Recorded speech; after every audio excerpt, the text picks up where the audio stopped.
मुंबईसह देशभरातल्या क्रिकेटप्रेमींच्या आकर्षणांचा केंद्रबिंदू अर्थात आपलं लाडकं वानखेडे स्टेडियम आता 50 वर्षांचं झालंय। यात सुवर्ण क्षणांचा आनंद क्रिकेट उत्सव साजरा करून एबीपी माझा दिवसभर साजरा करणारे ज्यांच्या मार्गदर्शनाखाली वानखेडे स्टेडियम साकारण्यात आलं ते ज्येष्ठ वास्तुरचनाकार शशी प्रभू यांच्याशी आम्ही संवाद साधलाय। प्रभूंसोबत मुंबई क्रिकेट असोसिएशनचे सीईओ CS नाईक यांनीही वानखेडेच्या आठवणींना उजाळा दिला। वानखेडे स्टेडियम मुंबई, अर्थातच मी आता आहे मुंबईच्या वानखेडे स्टेडियमवर आणि माझ्या मागे एक विक्टरी मेमोरियल स्टँड आपल्याला दिसत असेल तर ही तीच जागा आहे जिकडे वर्ल्ड कप विनिंग शॉट जो महेंद्रसिंग धोनीने षटकार ठोकला होता तर तीच ही जागा आहे।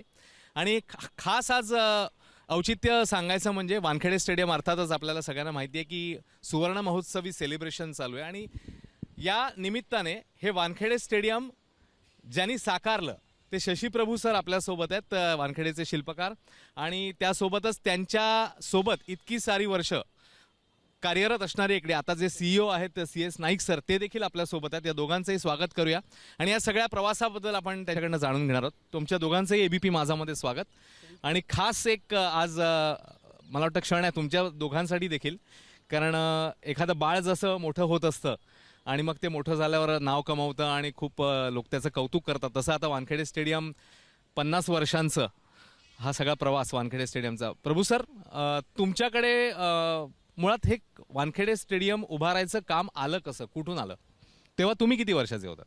मी मला वाटतं 24 ते 25 वर्षाचं असेल। अच्छा, म्हणजे आता ह्या वयातनं तेवढं मायनस केलं म्हणजे तरुण वय म्हणायला हरकत नाही आहे, त्यामुळे तितका एक्सपिरियन्स नव्हता।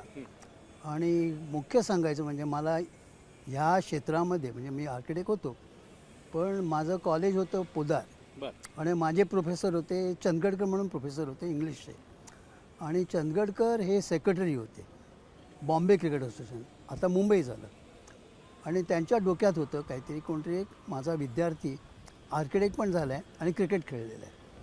आणि जेव्हा वानखेडेंनी सहज विचारलं की हे सगळं बांधते पण ह्याच्यामध्ये असा आर्किटेक्ट मिळेल का की ज्यांनी क्रिकेट पण खेळलं आहे आणि तो आर्किटेक्ट पण आहे, तर प्रोफेसर चंद्रकर म्हणाले हो शशी आहे, म्हणजे माझ्या नॉलेजमध्ये आहे। तो पुढे त्याचं बंद झालं कारण काय मी आर्किटेक्चरला आमचं क्रिकेट नव्हतं, तो पोदारला असताना मी फरूकच्या खाली रेग्युलर खेळलेलं आहे आणि माझा जन्म शिवाजी पार्कचा असल्यामुळे शिवाजी पार्कचा प्रत्येक माणूस नाही म्हटलं तरी मुंबईच्या इंडियन टीममध्ये असायचाच त्यावेळेला, जवळजवळ अर्धी साईड शिवाजी पार्क जिमखान्याची असायची।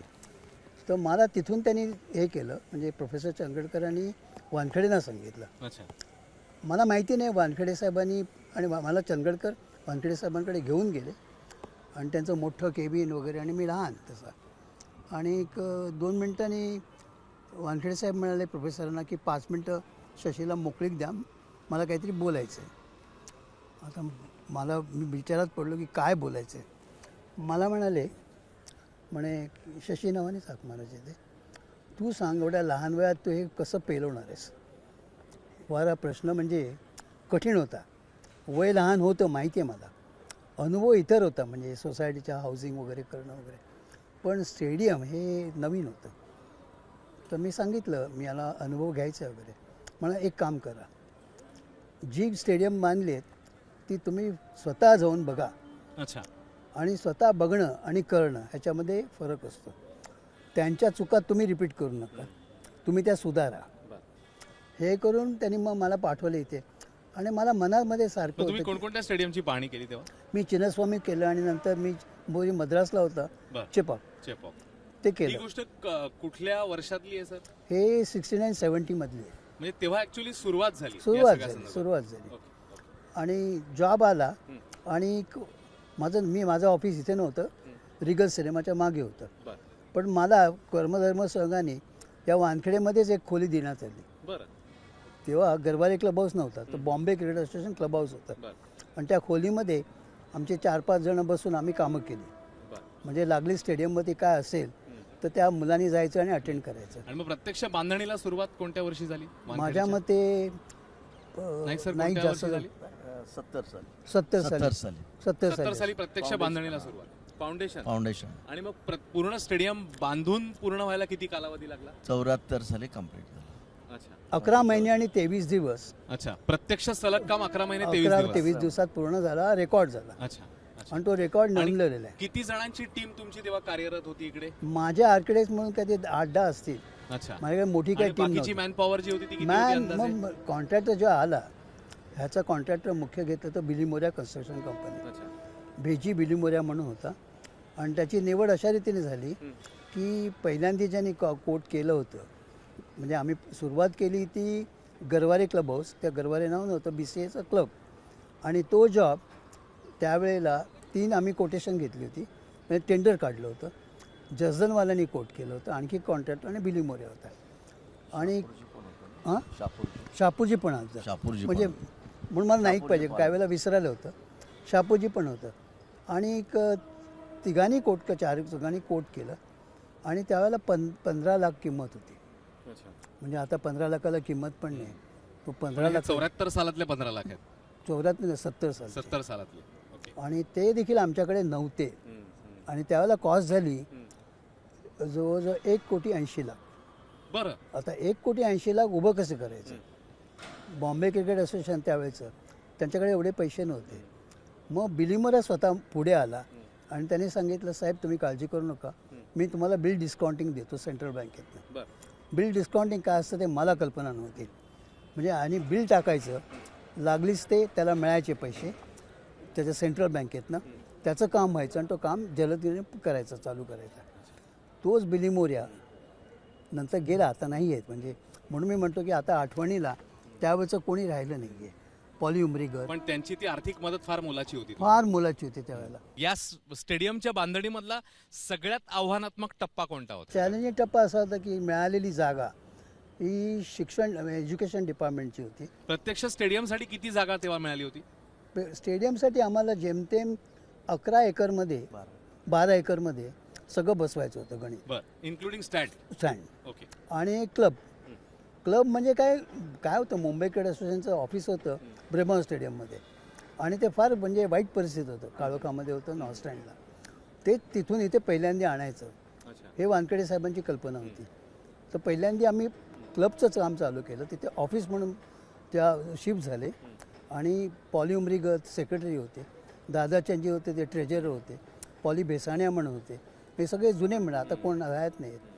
त्यावेळेला पॉली काका एक माझ्या दृष्टीने अतिशय महत्त्वाचं, नाईक पण सांगतील, पण पॉली काका काही काम करायचे त्याच्यासमोरच राहायचे आणि चालत यायचे. हो आणि आल्यानंतर काय शशी कसं काय वगैरे, आणि डायरेक्ट पिचवरती जायचं अच्छा आणि पिचवरती काम करायचं. पण इतर पण काम काय दिलं तर नाही म्हणायचं नाही. अच्छा म्हणजे आमची तिघांची टीम होती. पण मला सांगा, म्हणजे एकाच वेळी ग्राउंड पिच आणि त्याच वेळी स्टँड आणि बाकीचं स्टेडियम बांधणे असं दोन्ही काम सायमल्टेनियस हो चालू हो होतं? हो हो, इलाजच नव्हता. अच्छा कारण काय ग्राउंड आणि बाहेरचं आउटफील्ड हे पण पाहिजेच ना मॅचच्या हो, आधी. बरोबर. आणि चॅलेंज होतं. आणि चॅलेंज करताना आम्हाला त्याला वेस्ट इंडिजची शेवटची मॅच होती आणि पर्याय नव्हता ना, त्या दिवसामध्ये केलंच पाहिजे होतं. आणि मग त्याच्यानंतर प्रभू सर, जो मॅचचा दिवस आला, मॅच सुरू झाली, मला वाटतं 2-3 दिवस व्यवस्थित झाले.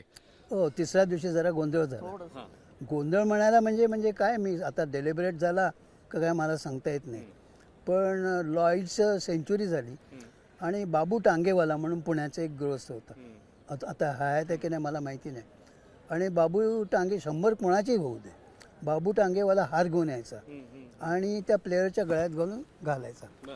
आणि मी अजूनही विसरणार नाही, बाबू टांगेवाला तिथून सुटला त्या एंट्रन्समधनं आणि धावत धावत लॉईडला त्यांनी हार घालला. कर्मधर्म संयोगाने काय म्हणा, त्याच्या मागे पोलीस पण गेला. आणि त्यावेळेचा पोलीस तो निळा ह्याच्या चड्डीतला मी अजून विसरणार नाही. पोलिसाचा हेतू काय नव्हता की त्याला वाटलं की काय लॉईडला जाऊन ठोकतोय मारतोय वगैरे, काय ती कल्पना असेल त्याची. आणि हे लोक तयारीतच होते. पण त्यांचं ॲम्युनेशन इतकं जोरात होतं की युनिव्हर्सिटीच्या साईडनी ते ज्या रीतीने आला हल्ला आणि आग पेटवापेटी वगैरे, हा नॉर्थ स्टँड समोरचा मी माझ्यासमोर जळताना बघितलं आहे. नाईक साहेब इथे होते समोर. आणि मला मग म्हणजे काय करायचं काय, म्हणजे आता हे जळतं आणि कसं आता कसोटीचा क्षण कसोटी नाही. आणि मॅच चालू होती. मॅच चालू. आणि मग रात्रीची मीटिंग घेतली. अच्छा, किती वाजता? कोण कोण होतं मीटिंगला? मीटिंगला बाळासाहेब ठाकरे खुद्द, अच्छा, MW देसाई, प्रोफेसर त्यावेळेचे कमिशनर. कमिशनर, ओके, त्यावेळेचे कमिशनर, आणखी बाकीचे सगळे ऑफिस बेअरर अच्छा. MW देसाई तर प्रेसिडेंट, व्हाईस प्रेसिडेंट इकडचे आणि महापालिका आयुक्त, बिली मोर्या, बाळासाहेब ठाकरे खुद्द, नाईक पण असेल त्यावेळेला, पॉली उमरीगर, अच्छा. सगळे म्हणून आम्ही एका खोलीमध्ये बसून चर्चा केली अच्छा. हे कसं सॉल्व करायचं. आणि कारण match तर प्रत्येक सुरू आहे. चालू आहे.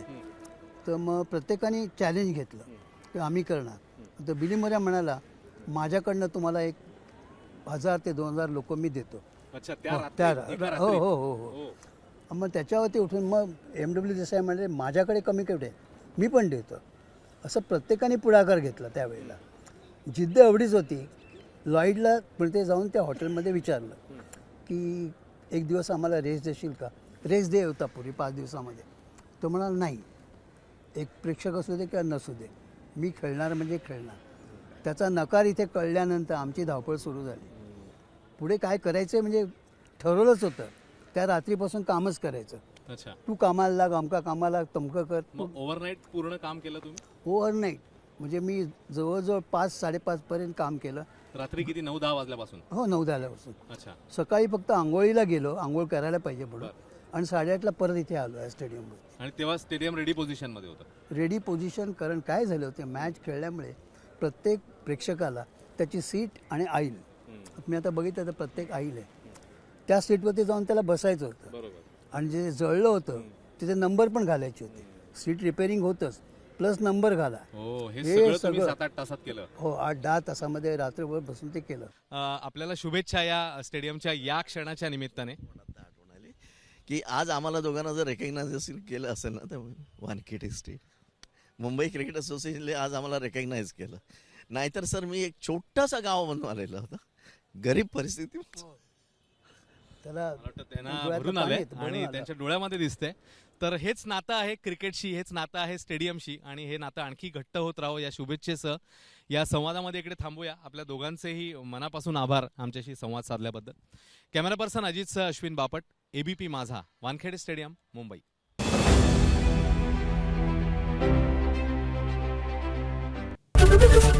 ABP माझा, उघडा डोळे बघा नीट.